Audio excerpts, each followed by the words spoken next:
Baik, Bismillahirrahmanirrahim. Assalamualaikum warahmatullahi wabarakatuh. Eh,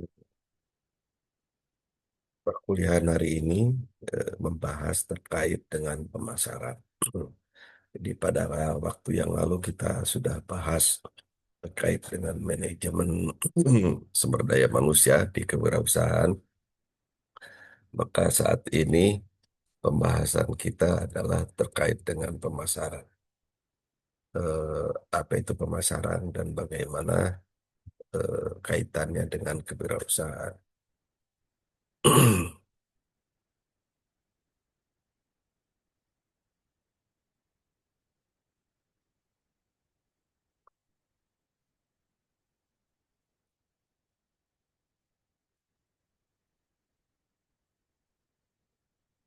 Baik.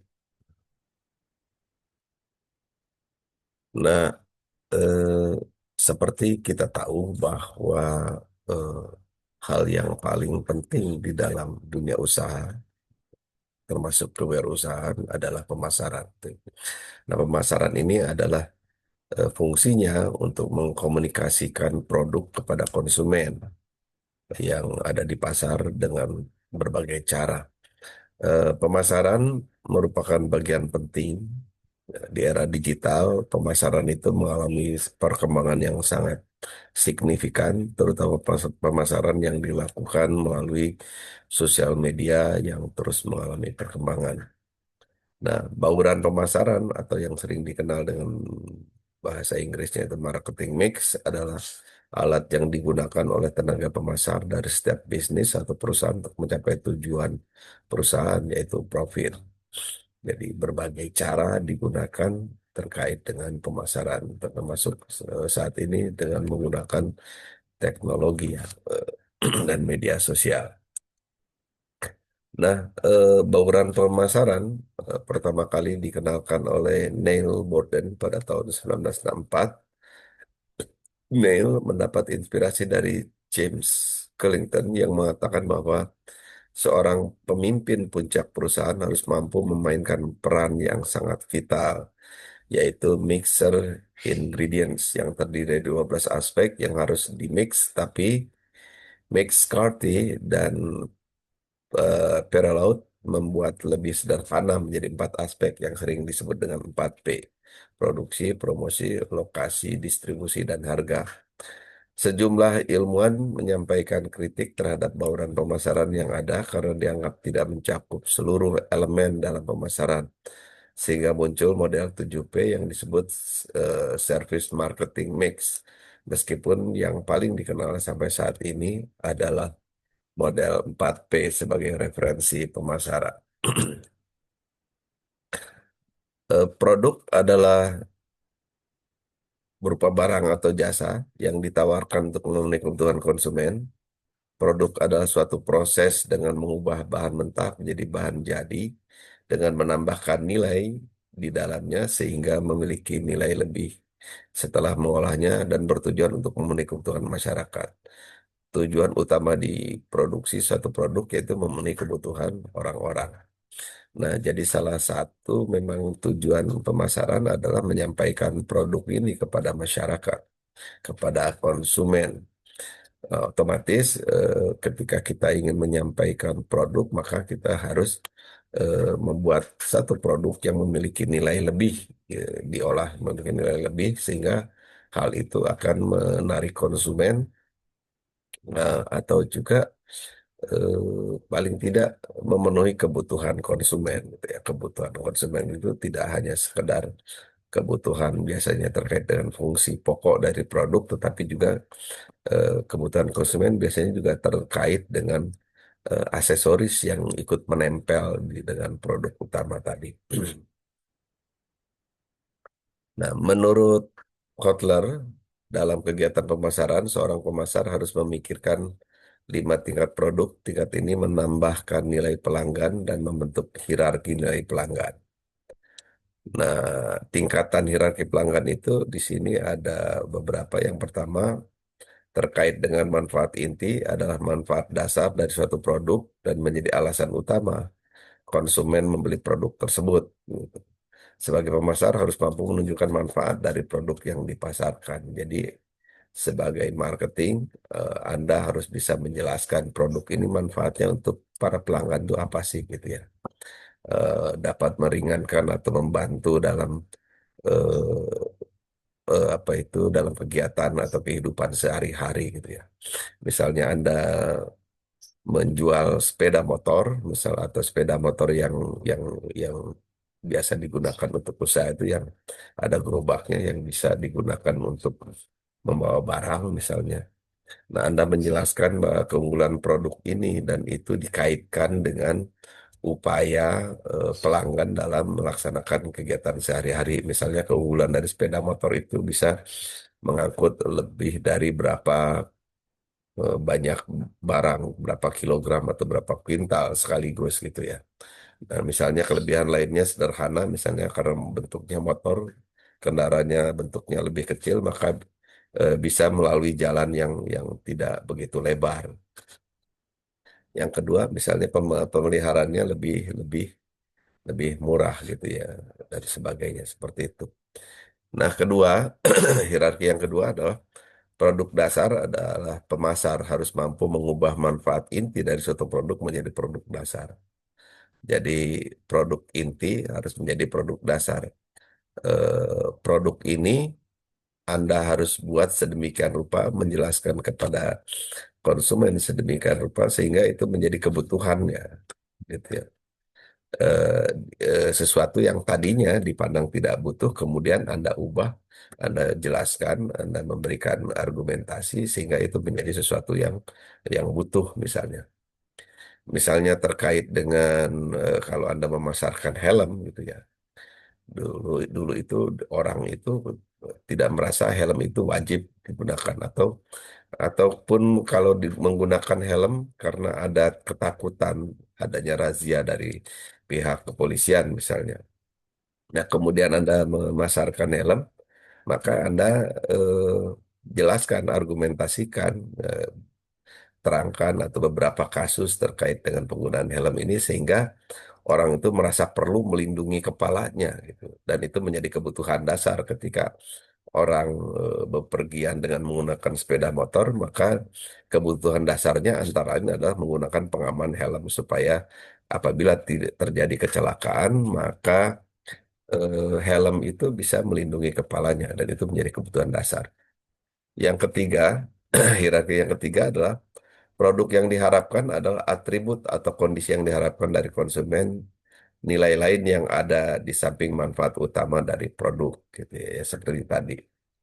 Maka produk itu diharapkan selain memenuhi kebutuhan utama juga memiliki manfaat samping gitu, ya, manfaat lebih dari yang yang diminta gitu, seperti itu. Misalnya Anda bisa terapkan misalnya produk ini Anda menjual misal produk televisi, maka harus ada manfaat lebih. Manfaat lebihnya antara lain misalnya Anda pabrik Anda mengeluarkan garansi bahwa kalau yang lain garansi jaminan produknya itu adalah 1 tahun, maka misalnya perusahaan Anda memiliki jaminan 2 tahun. Ya. Atau lagi ada lagi misalnya jaminannya adalah ada jaminan penggantian kerusakan barang, gitu. Eh, dengan menambahkan misalnya konsumen harus membeli eh, asuransi jaminan yang tidak begitu mahal, tetapi ketika ada terjadi sesuatu dengan produk yang dibeli, misalnya jatuh, hancur, maka dengan asuransi itu akan diganti 100% dengan produk baru, misalnya seperti itu. Nah, itu juga disebut dengan manfaat. Oke, hierarki yang keempat, produk yang ditingkatkan adalah tambahan dari produk yang di luar dugaan dari konsumen. Pada tingkatan ini nilai yang diberikan di luar ekspektasi dari konsumen. Yang dimaksud di luar ekspektasi itu adalah tentunya melebihi ekspektasi, bukan di bawah ekspektasi gitu ya. Jadi produk ini ditingkatkan tambahan manfaatnya di luar dugaan konsumen. Misalnya selain tadi manfaat, misalnya ketika Anda menjual motor yang buat mengangkut barang-barang itu dipercan, Selain bisa untuk mengangkut barang, misalnya pada kondisi tertentu, misalnya motor ini bisa digunakan juga untuk mengangkut ternak, bisa diangkut juga mengangkut manusia, misalnya untuk dari desa pergi ke pasar seperti itu misalnya. Atau juga manfaat lain adalah misalnya nilai jual kembali dari produk itu. Misalnya sudah sekian lama kendaraan itu Anda miliki, misalnya Anda memiliki sedan, kemudian sedan yang punya Anda itu mereknya itu ketika dijual itu harganya masih tinggi. Nah, itu juga termasuk kepada hal-hal yang di luar ekspektasi misalnya. Ya. Kemudian hierarki kelima, calon produk adalah tahapan terakhir yang memungkinkan peningkatan atau transformasi dari produk. Setiap wirausahaan bisa saja menawarkan cara baru untuk memuaskan konsumennya. Jadi calon produk ini berupa inovasi-inovasi yang untuk meningkatkan daya daya daya apa ya daya tarik gitu ya. Tentu bentuknya bisa berubah-ubah gitu transformasi. Transformasi itu kalau di kendaraan tuh munculnya berbagai tipe kendaraan gitu ya. Jadi seperti Toyota, Honda itu kemudian mengeluarkan tipe-tipe produk gitu ya, bertransformasi supaya hal itu bisa tetap menarik konsumen. Misalnya kalau dulu kendaraan Honda, kendaraan Toyota itu kan kendaraan yang relatif besar-besar gitu ya.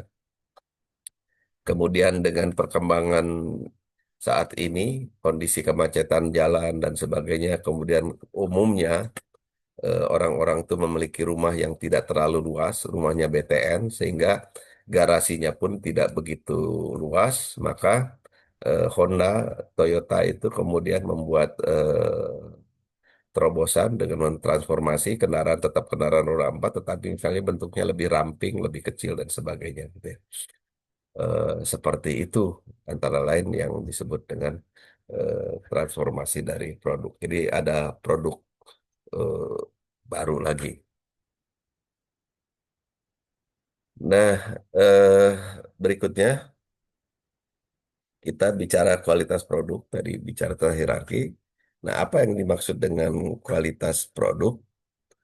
Kualitas produk adalah salah satu hal yang paling utama menjadi pertimbangan bagi konsumen dalam memutuskan suatu produk. Menurut Kotler dan Armstrong, kualitas produk merupakan kemampuan dari suatu produk menunjukkan fungsi, termasuk ketahanan, kepercayaan, ketepatan, kemudahan dalam mengoperasikan, reparasi produk, dan segala atribut yang melekat dari produk itu. Contohnya begini, eh, saya misalnya dulu beli kipas angin, misalnya kipas angin merek, merek nasional, atau barang-barang dulu misalnya yang punya merek Philips itu usianya bisa ketahanannya itu bisa sampai usia 20 tahun atau 10 tahun gitu ya. Kipas yang terakhir yang punya saya itu yang rusak itu nasional itu usianya sudah 15 tahun baru rusak gitu ya. Nah, itu yang disebut dengan ketahanan. Usianya panjang, usia teknisnya panjang. Atau yang disebut ketahanan juga misalnya tidak tidak mudah panas kalau punya Anda memproduksi laptop itu bisa 24 jam tidak panas gitu. Itu juga termasuk dengan ketahanan gitu ya. 24 jam tidak panas. Atau ya tidak mudah misalnya di apa ya diganggu oleh virus yang merusak dan sebagainya gitu. Itu yang termasuk dengan ketahanan. Nah, ketahanan ini nanti bisa membangun kepercayaan konsumen kepada produk gitu ya, karena eh, konsumen sudah yakin dengan produknya gitu ya, dengan produk Philips dulu, dengan produk Toyota, dengan produk Honda gitu. Apabila orang sudah percaya dengan ketahanannya, maka orang akan memilih produk itu untuk pembelian produk berikutnya. Tetapi biasanya pelanggan itu juga akan memilih produk itu disesuaikan dengan kebutuhan misalnya. Misalnya yang terkenal tangguh itu ketahanan yang tangguh itu untuk di desa-desa itu untuk kendaraan angkutan desa atau angkot Itu biasanya yang lebih banyak digunakan adalah Suzuki Carry gitu ya. Mobil mobil minibus Suzuki Carry itu lebih tahan gitu ya. Tahan banting dan kita lihat ketahanannya dari sekarang juga masih berfungsi. Nah, sehingga orang juga nanti berpikir kalau akan membuat armada angkutan pedesaan atau angkutan kota, maka akan lebih memilih merek Suzuki misalnya. Atau kalau misalnya untuk produk kendaraan antar kota gitu ya, yang sudah dikenal dengan ketahanannya misalnya adalah eh, ELF gitu, L300 gitu ya, ELF itu L300 itu kendaraan seperti itu juga lebih tahan dan harganya juga relatif bisa dijangkau oleh oleh para pengusaha sehingga untuk kebutuhan seperti itu orang akan memilih itu karena kepercayaan dan ketahanan yang sudah terbukti gitu ya. Nah, kemudian berikutnya adalah kemudahan dalam mengoperasikan gitu. Jadi teknologi ataupun produk-produk itu tidak harus, bukan tidak harus ya, jangan sampai membuat kesulitan para pembelinya untuk dalam mengoperasikannya harus mudah gitu. Oleh karena itu dalam setiap produksi biasanya Anda harus menyertakan buku panduan penggunaan produksi tersebut gitu ya. Termasuk kalau Anda misalnya menjual produk produk bahan pangan yang akan diolah misalnya oleh ibu, seperti misalnya adonan apa eh, campuran apa apa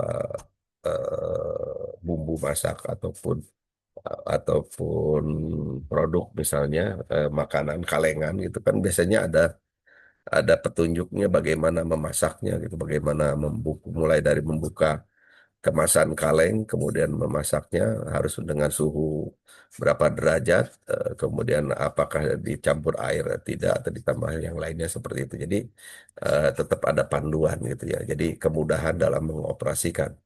Jadi tidak sekedar mesin, jadi semua produk-produk biasanya harus ada panduan seperti itu. Termasuk juga dalam kalau Anda beli obat, di situ juga ada petunjuk bagaimana menggunakan obat-obatan tersebut. Misalnya obat yang diminum, bagaimana petunjuknya, kemudian obat yang digunakan untuk luar, misalnya untuk luka dan sebagainya, itu juga ada cara petunjuknya. Yang berikutnya adalah reparasi produk dan segala atribut yang melekat di produk tersebut. Reparasi ini adalah kemudahan yang harus dibuat oleh produsen dan juga disampaikan oleh para marketing. Kemudahan terkait dengan suku cadang apabila misalnya kendaraan itu mengalami kerusakan. Jadi suku cadangnya tersedia. Nah, itu biasanya juga menjadi pertimbangan dari para konsumen dalam memilih produk gitu ya. Ketika memilih kendaraan yang ketika memilih kendaraan untuk digunakan dalam kehidupan sehari-hari ataupun dalam operasional usaha biasanya itu akan lebih cepat eh, kendaraan itu menjadi rusak atau menjadi aus. Nah, suku cadang di sini sangat penting misalnya. Orang akan lebih memilih Toyota atau dan sebagainya karena misalnya Toyota suku cadang Toyota itu banyak di mana-mana, murah gitu ya, mudah dijangkau, tidak perlu yang kualitas satu tapi kualitas dua pun ada gitu ya dari suku cadang seperti itu. Kemudian juga cukup banyak bengkel, misalnya bengkel mobil, bengkel reparasi yang bisa memperbaiki misalnya kendaraan Toyota. Kemudian berbeda dengan merek kendaraan lain, misalnya kendaraan Honda gitu.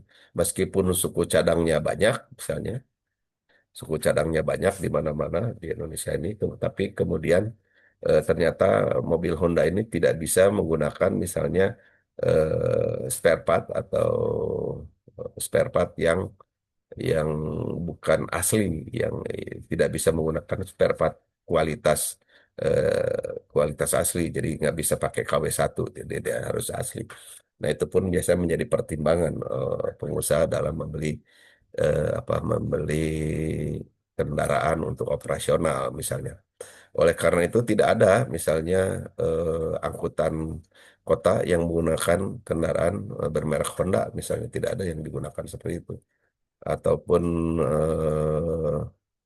untuk apa ya, untuk operasional gitu, operasional di pasar, bolak-balik pasar tidak ada yang menggunakan Honda, pasti menggunakan merek-merek yang suku cadangnya lebih murah dan lebih banyak, misalnya seperti Suzuki ataupun Toyota seperti itu. Baik. Nah, menurut Kotler, kualitas produk itu dapat dibagi ke dalam 9 dimensi. Yang pertama adalah bentuk. Jadi setiap produk memiliki bentuk, memiliki corak, ukuran, atau ciri fisik lainnya yang menjadi pembeda dengan produk yang lainnya, gitu ya. Eh, eh, Produk sepeda listrik misalnya, itu ada pembeda gitu ya, antara merek satu dengan merek lainnya. Dan kegunaannya juga ada yang berbeda. Kendaraan listrik pun begitu, jadi ada perbedaannya dari yang satu dengan yang lainnya. Jadi merupakan ciri. Walaupun pembeda ciri itu misalnya beda-bedanya sedikit, misalnya di mata apa di apa di lampu depannya ataupun lampu belakangnya itu ada pembeda sedikit sehingga orang bisa menyebutkan ini kendaraan apa, Suzuki R3 ataupun bukan R3 misalnya. Misalnya HRV atau CRV dan sebagainya itu ada bentuk dan ciri-ciri tertentu. Nah, itu bentuknya. Kemudian ciri-ciri produk atau fitur, ciri pelengkap dari produk sering disebut dengan karakter sekunder yang berguna untuk menambah fungsi utama dari produk. Nah, ini ciri-ciri fitur. Ini orang biasanya selain tadi bentuk dan standar produksinya, ada ciri-ciri produk, ada fitur-fitur tambahan misalnya di dalam kendaraan itu.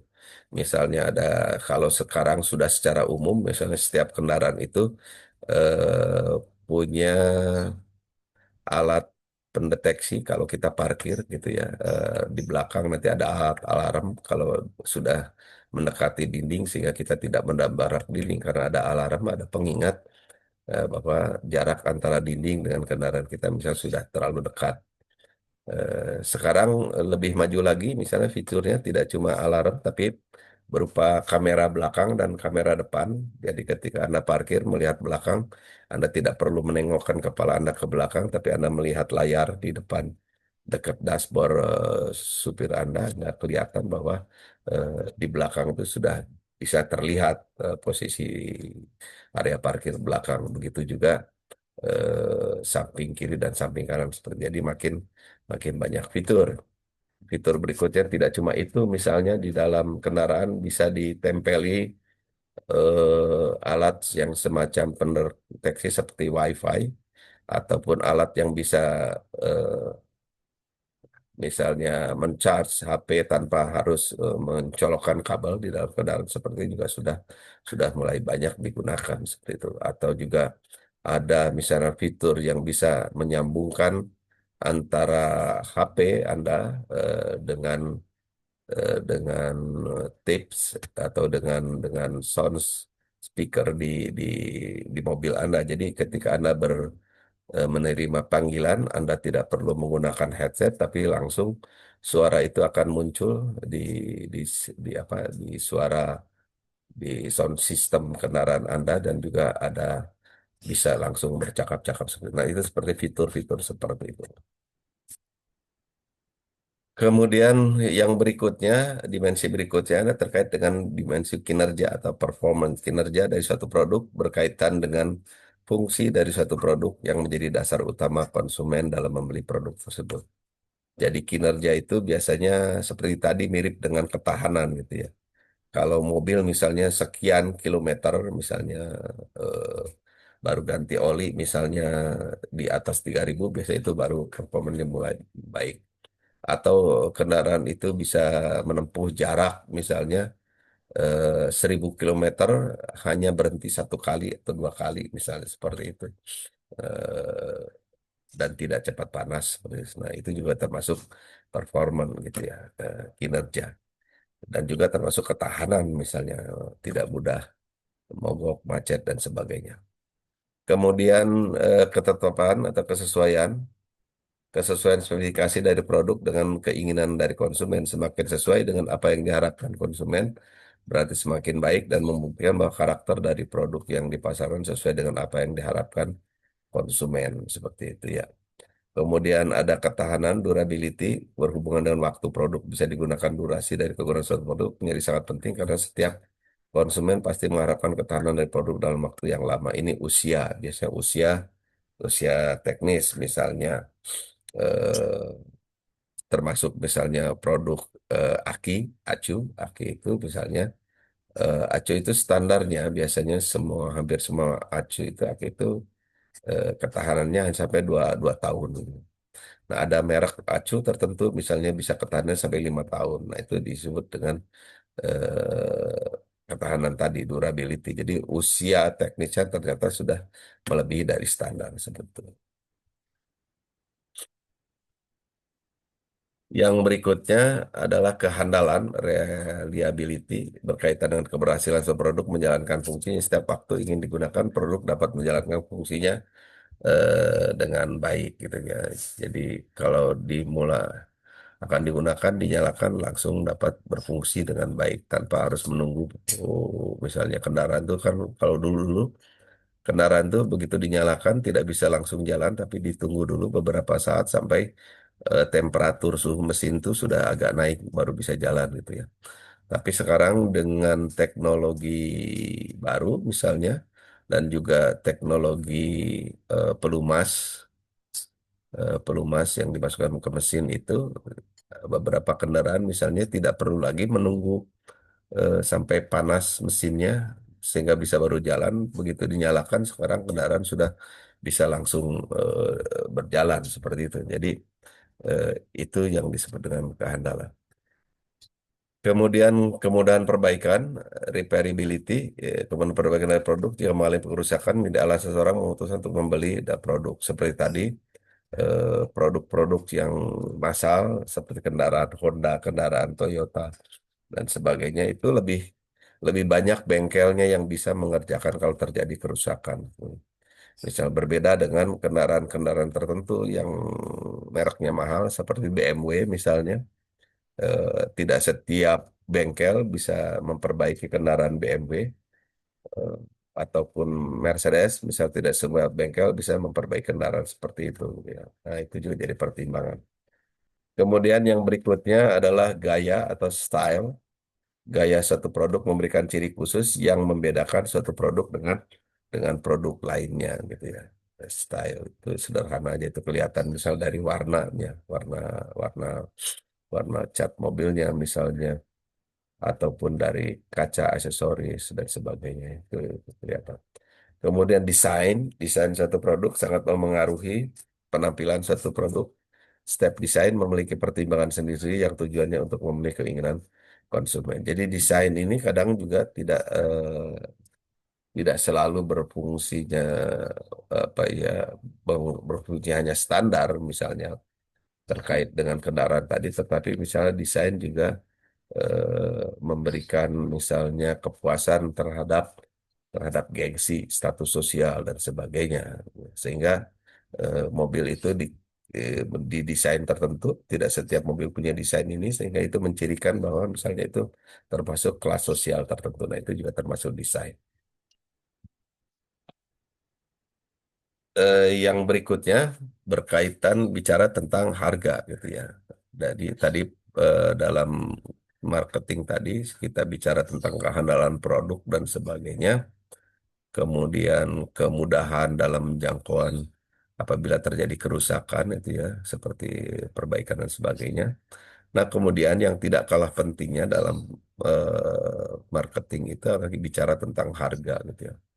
Nah, proses penetapan harga ini tidak mudah gitu ya, karena harga akan mempengaruhi terhadap keberhasilan usaha gitu ya. Harga yang terlalu tinggi akan mempengaruhi keinginan beli dari konsumen, begitu juga harga yang terlalu rendah juga akan menurunkan apa itu keinginan konsumen untuk membeli gitu ya. Eh, jadi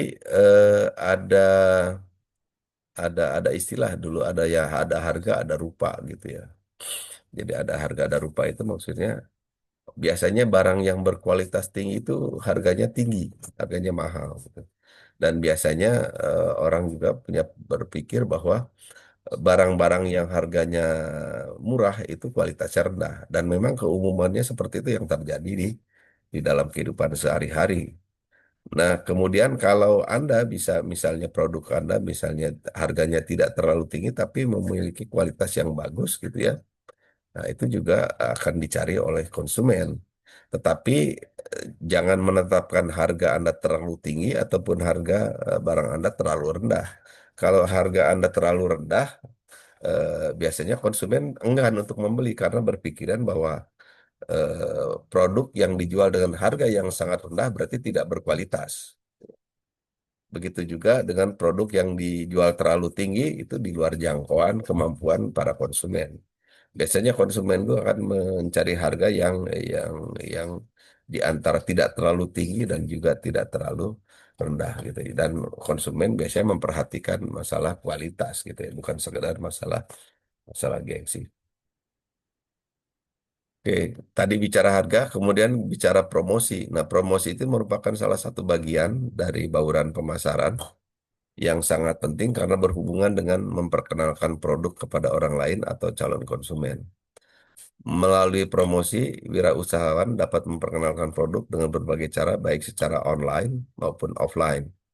Belakangan ini di era digital sangat penting peran sosial media untuk memperkenalkan produk. Bermodalkan sosial media, setiap wirausahawan dapat memperkenalkan produk dengan biaya yang lebih murah, gitu ya. Dengan adanya media sosial ini, biaya iklan jadi lebih murah karena Anda bisa mengiklankan, mempromosikan produk Anda sendiri di akun akun pribadi Anda, Instagram Anda, di akun Facebook Anda, di akun yang lainnya juga ya, gitu, di TikTok gitu ya. Dengan biaya pemasaran tentu lebih lebih murah seperti itu. Kalau dulu misalnya orang mau berjualan itu seperti di pasar, misalnya harus berteriak-teriak menawarkan barang dagangannya.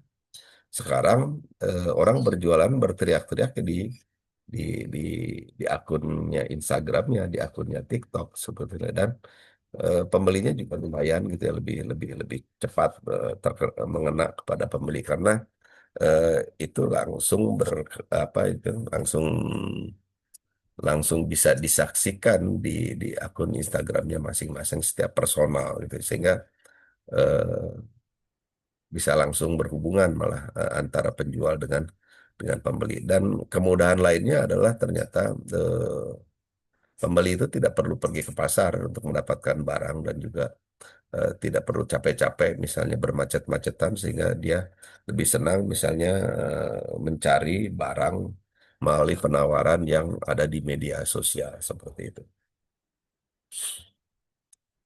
Yang berikutnya bicara tujuan promosi. Tujuan promosi itu ada 4. Yang pertama memodifikasi tingkah laku, yang kedua tujuan adalah memberitahu, yang ketiga membujuk, yang keempat mengingatkan. Yang pertama memodifikasi tingkah laku adalah Anda memengaruhi pikiran, memengaruhi opini, pendapat para konsumen atau masyarakat sehingga mau membeli barang Anda gitu ya. Dengan cara gencar melalui pembuatan video, film dan sebagainya ataupun eh, melalui TikTok, YouTube dan sebagainya itu Anda bisa memodifikasi tingkah laku dengan memberikan contoh-contoh misalnya contoh-contoh para orang yang sudah membeli produk Anda kemudian memperlihatkan pengaruh dari produk itu terhadap kehidupan sehari-hari Anda.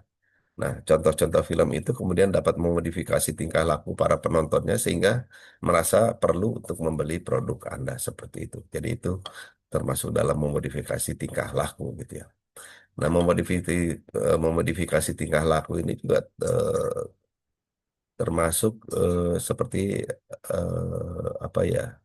Mendidik orang untuk konsumerisme sebetulnya konsumtif sebetulnya itu ya. Jadi mendorong orang untuk selalu membeli barang. Bahkan negatifnya adalah misalnya mendorong orang untuk membeli barang sesuatu yang sebetulnya tidak dibutuhkan gitu ya, seperti itu. Yang kedua, misalnya tujuan promosi tadi adalah memberitahu, jadi menyampaikan informasi kepada para pelanggan bahwa akan ada produk baru. Bisa di dalam tujuan promosi, biasanya selain Anda menjual produk yang sudah ada, Anda akan memberikan misalnya memberitahu kepada para pelanggan, para masyarakat bahwa akan ada produk baru eh, dari misalnya peningkatan dari produk yang lama. Misalnya kalau Anda menjual antivirus versi 1 misalnya, maka Anda akan menyampaikan bahwa tahun ini akan ada eh, apa penjualan atau apa istilahnya pembukaan perdana untuk antivirus versi kedua, dan dalam acara pembukaan itu karena pembukaan pertama maka akan ada misalnya akan ada diskon besar-besaran terkait dengan penjualan misalnya antivirus versi kedua seperti itu ya. Nah, kemudian tujuan promosi yang berikutnya adalah tentu saja membujuk membujuk orang supaya mau menggunakan produk Anda, membujuk orang supaya mau misalnya membeli produk Anda misalnya dan sebagainya. Kemudian yang keempat adalah mengingatkan, ya, itu eh, merupakan fungsi juga dari promosi. Jadi Anda harus mengingatkan misalnya apalagi nilai promosinya terkait dengan misalnya produk-produk kesehatan ataupun asuransi, maka Anda lebih berperan mengingatkan tentang terkait dengan pentingnya menjaga, misalnya menjaga keseimbangan kesehatan hidup, menjaga misalnya antisipasi kalau terjadi hal-hal yang buruk, maka itu Anda mengingatkan untuk berjaga-jaga orang sehingga orang mau membeli asuransi Anda seperti itu.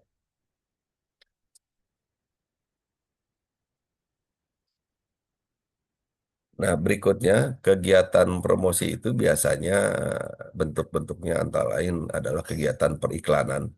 Iklan ini bisa Anda dari mulai membuat pamflet, apa istilahnya, pamflet selebaran-selebaran ya, gitu yang Anda cetak dengan berbagai cara. Ada yang berwarna-warni, foto dan sebagainya. Ada juga hanya sederhana, misalnya hanya seperti di fotokopi, kemudian Anda buat tulisan di fotokopi seperti Anda yang menawarkan misalnya sedot WC itu kan hanya sederhana aja gitu ya. Sesuatu di fotokopi atau dicetak, dibikin stiker, ditempelkan di mana-mana gitu, seperti itu. Itu periklanan sampai kepada hal yang misalnya membuat baliho, membuat video dan sebagainya termasuk dalam periklanan. Kemudian ada promosi penjualan. Promosi penjualan biasanya dilakukan misalnya dalam event-event tertentu, misalnya event ulang tahun apa kemerdekaan, misalnya ulang tahun daerah gitu, seperti kegiatan-kegiatan seminar dan sebagainya itu bisa dimasuki dalam promosi penjualan. Yang ketiga, kegiatan promosi juga bisa dilakukan pada saat kegiatan hubungan masyarakat dan sebagainya gitu. Anda menjual produk, tetapi juga Anda sekaligus misalnya memberi penjelasan terkait dengan misalnya kebersihan lingkungan, menjaga alam dan sebagainya gitu ya. Kegiatan-kegiatan seperti misalnya penanaman penghijauan, tetapi di situ Anda juga bisa mempromosikan produk-produk ada misalnya seperti itu. Kemudian juga ada yang langsung penjualan pribadi, kemudian juga ada terkait dengan pemasaran langsung. Nah, penjualan langsung pribadi dan pemasaran langsung itu ya seperti yang kegiatan yang sehari-hari terjadi.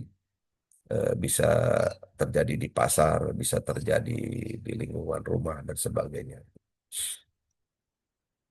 Oke, yang terakhir bahwa terkait dengan pemasaran itu yang paling penting juga yang tidak kalah penting adalah terkait dengan lokasi.